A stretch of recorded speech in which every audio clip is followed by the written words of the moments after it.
अच्छा, मोहब्बत बढ़ाने का तरीका तो सुन लेना, माफ करके देखें। अच्छा, पिछली बातों को, गलतियों को, हाँ, कोताहियों खत्म को करें, सब कुछ माफ करके फिर भूल के आगे। माफी मांग के देखें।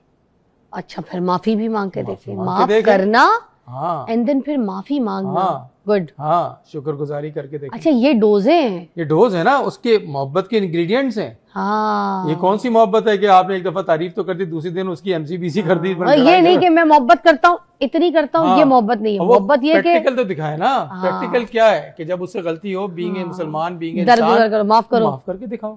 फिर माफी मांगो और भी जब अगर खुदा ना खुद खास्ता से। तुमसे हो जाए और तुम ईगो तुम्हारा खत्म होके नहीं दे रहा, वाह तो तुम मुझसे माफी मांग के देख लो। वाह। है तो हमारे पास तो एक रोल मॉडल मौजूद है। हजरत बिलाल की कहानी पढ़ ले। हजरत बिलाल के साथ जब किसी ने गुस्सा किया, एक साहबी ने, और नबी पाक सल्लल्लाहु अलैहि वसल्लम के पास हजरत बिलाल आए और वो रोते हुए आए, तो नबी पाक सल्लल्लाहु अलैहि वसल्लम इतने सख्त नाराज हुए।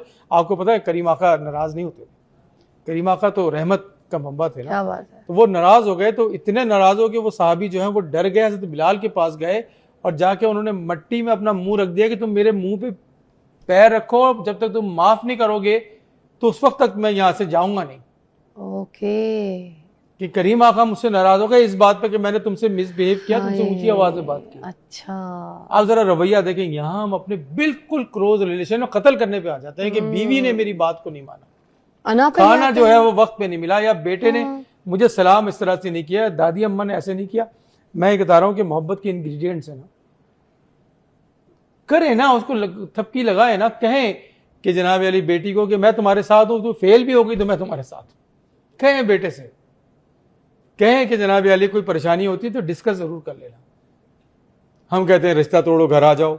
अरे यार, रिश्ते को बनाओ किसी तरह से, कोई वक्त निकालो। ये जो अभी आपको मैंने मिसाल दे दी है कि अपने ये 4-6 लोगों के साथ बैठे ना 1-1 घंटे और पूछे कहां दर्द है, कहां काटता है जूता। बड़ा मुश्किल काम है।